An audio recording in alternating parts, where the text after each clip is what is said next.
Okay, so the next process, called transition or pyruvate oxidation, starts with the two end products from glycolysis, the two molecules here of pyruvate.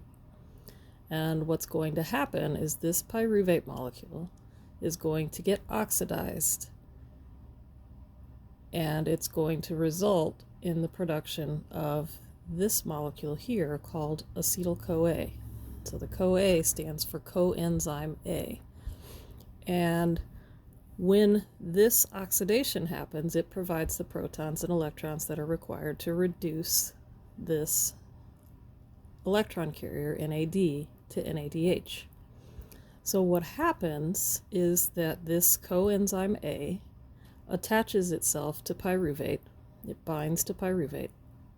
And when it does, one of the carbons of pyruvate comes off as carbon dioxide. And that leaves the other two carbons here, which we're now calling an acetyl or acetyl group, still attached to coenzyme A. So now we call this compound acetyl-CoA. Okay. And so what you have is, when you start this process, you have two molecules of pyruvate,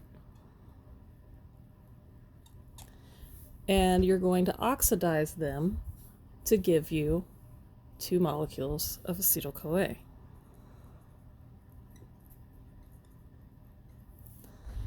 And then at the same time, you are bringing in, you're starting with coenzyme A, which I'm going to abbreviate as CoA, and there are two of them, one for this side and one for this side of the reaction.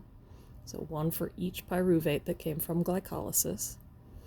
And as these two acetyl-CoA enzymes, or coenzymes, get added, as these coenzyme A's get added to pyruvate, that's going to release one of the carbons from pyruvate as carbon dioxide. And that's happening in both reactions, so there are two of those as well. And then what you're left with, are these two acetyl-CoA molecules. And as this pyruvate got oxidized to give you acetyl-CoA, this NAD gets reduced.